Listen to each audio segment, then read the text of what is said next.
Amém, amados irmãos e irmãs. Hoje nós vamos falar do capítulo 7 do livro Fundamentos da Fé Cristã. Amém?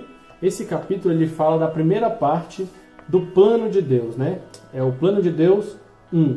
Então, na próxima semana nós teremos outro irmão, né? Ou irmã falando sobre o próximo capítulo, né? Que é o plano de Deus 2. Amém? Então, para começarmos a falar do plano de Deus, nós temos que falar do propósito de Deus. Para que Deus cumpra o seu plano, ele tem um propósito. E esse propósito, ele é eterno. Aleluia! Então, vamos ver Efésios 3:11. Efésios 3:11, os irmãos acompanhem aí, tá? Amém? Segundo o eterno propósito que estabeleceu em Cristo Jesus, nosso Senhor. Aleluia! Então nós vimos aqui que o propósito é eterno, eterno propósito que estabeleceu em Cristo Jesus. Aleluia! Então, para nós continuarmos, nós temos que falar sobre a eternidade, né? O que é a eternidade? A eternidade, ela é a ausência de tempo. Senhor Jesus. Então, a eternidade não existe tempo na eternidade, né? A eternidade é a eternidade, não existe nem começo, nem fim. Tempo é o que nós vivemos hoje, né? O que nós temos o tempo, nós sabemos quando é o começo, quando é o fim. Então, o começo e quando começou, né? Quando começou o tempo? O tempo ele começou na criação de Deus, né? Na criação dos céus e da terra, que está lá em Gênesis 1:1. Vamos ler, né? No princípio criou Deus os céus e a terra. Aleluia! Então foi aqui que começou, né? No princípio. A partir daí nós temos o tempo, né? Começou o tempo. E também nós temos um relato aqui na Bíblia sobre o fim, né? O fim dos tempos. Lá em Apocalipse 21:1 diz assim: Vi novo céu e nova terra, pois o primeiro céu e a primeira terra passaram, né? E o mar já não existe. Então aqui nós temos o fim dos tempos, né? Então o tempo ele tem o começo, que foi na criação, e tem o fim, né? Que é quando essa terra irá passar. Então, nós vemos aqui que a eternidade ela tem duas partes. E essas duas partes é separada pelo tempo. Para ilustrar melhor, eu peguei aqui uma garrafa de água para a gente ilustrar e entender melhor. Vamos pensar o seguinte: daqui até aqui, né, antes do rótulo, é a eternidade passada, né? Aqui é a eternidade, o rótulo é o tempo e do rótulo para frente é o resto da eternidade. Então, a eternidade, no caso, seria tudo a eternidade. Porém, o tempo, ele entrou aqui no meio. Amém? Nós vamos ver mais na frente por quê, né? Que tem o tempo, né? Então, resumindo, da criação da terra aqui no começo do rótulo, da criação da terra, para trás é a eternidade passada, né?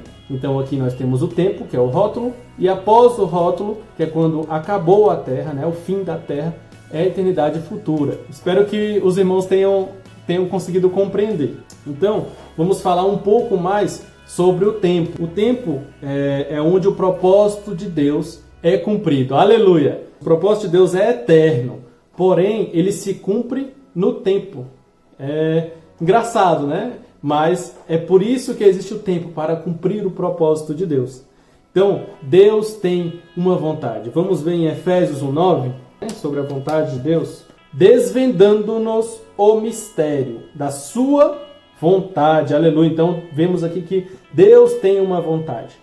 Segundo o seu beneplácito. O que é beneplácito? É bom prazer, né? Que propusera em Cristo. Então, Deus tem uma vontade.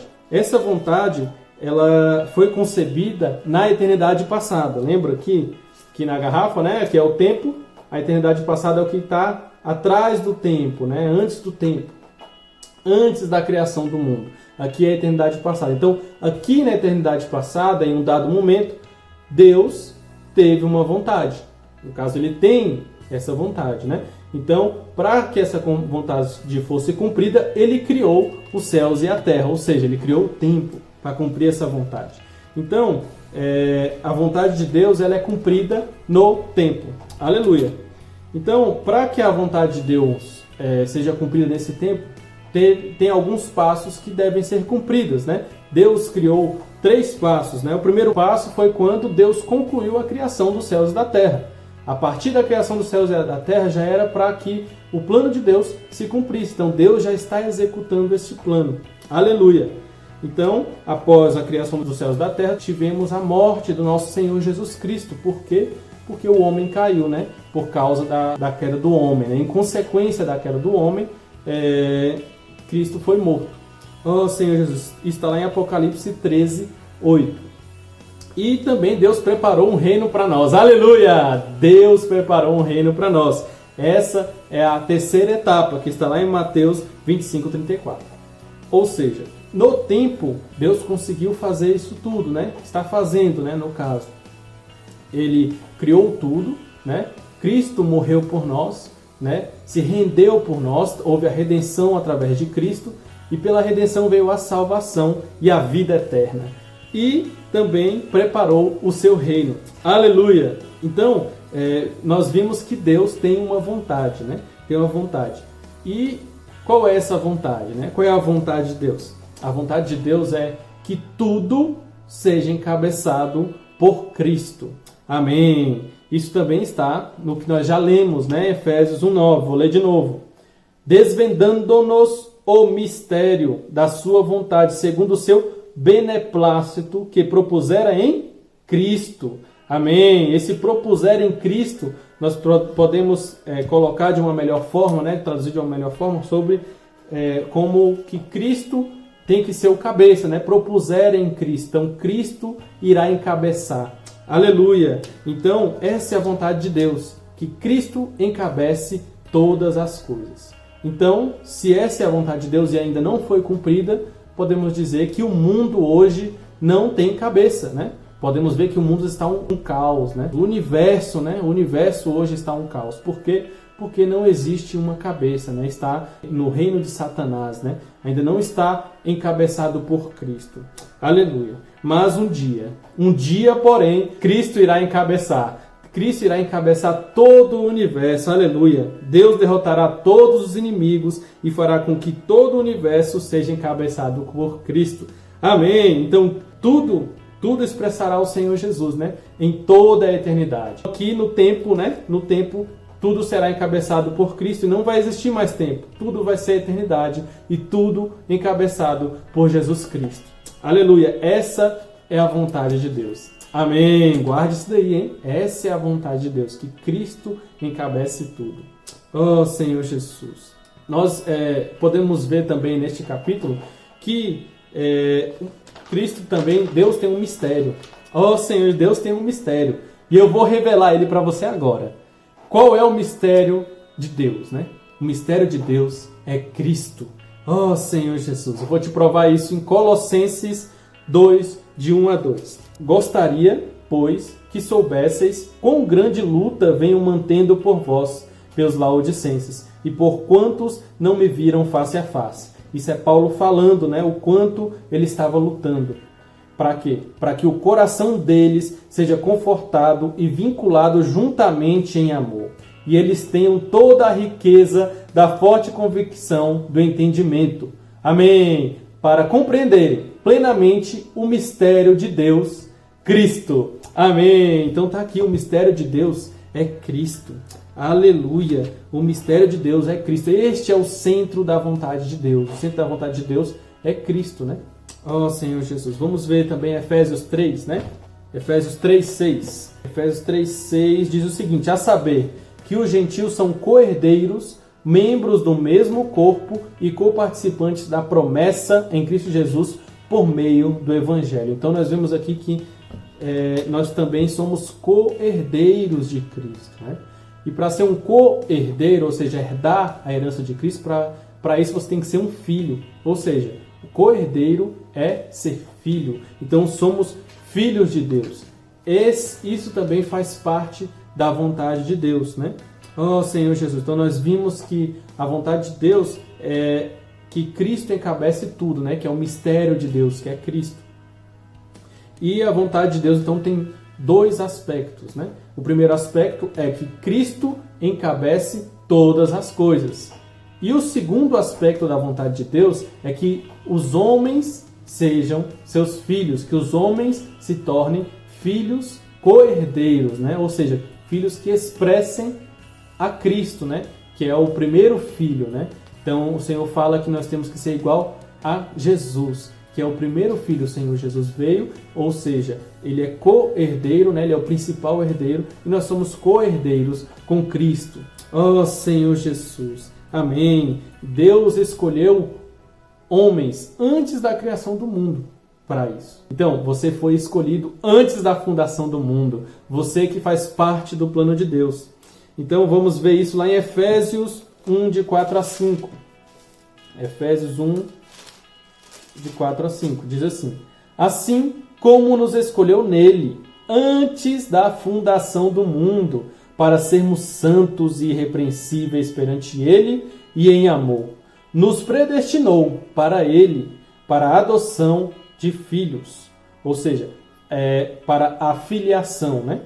Por meio de Jesus Cristo, segundo o beneplácito de sua vontade. Amém! Então nós vimos o beneplácito da vontade do Senhor, né? Que foi dado ali em dado momento da eternidade passada. Então nós vemos que isso daqui faz parte deste beneplácito, né? Do bom prazer de Deus. Para o que faz parte? Nós sermos filhos de Deus. Aleluia! Somos filhos de Deus. Então a vontade do Senhor é que Cristo encabece todas as coisas e que nós sejamos co-herdeiros com Cristo. Amém! Então por isso o Senhor tem uma vontade de ter muitos filhos. Amém! O Senhor tem a vontade de ter muitos filhos. Aproveite essa oportunidade se você ainda não é filho do Senhor. Se você ainda não nasceu de novo, se você ainda não creu em Cristo, aproveite, porque o Senhor está pegando novos filhos. O Senhor está querendo novos filhos. Isso faz parte da vontade de Deus. Vou ler um trechinho aqui do livro que diz assim: porém, para que sejamos filhos que expressem e representem a Deus, precisamos ser não apenas regenerados ao crer no Senhor Jesus, mas também conformados à imagem do Filho unigênito de Deus, Cristo. Então ele está mostrando que não basta apenas nós crermos, né? Nós nascemos de novo, mas também nós temos que nos conformar à imagem de Jesus Cristo. Depois que cremos no Senhor, já temos a vida e a natureza divina, mas ainda não temos a forma de Cristo, né? Pelo contrário, ainda temos a forma natural do velho homem e do mundo. Ó Senhor Jesus! Então, irmãos, nós temos que nos submeter a Ele, né? Submeter a Cristo. Para quê? Para que Ele trabalhe em nós. Nós temos que nos submeter ao trabalhar de Deus. Ó Senhor Jesus!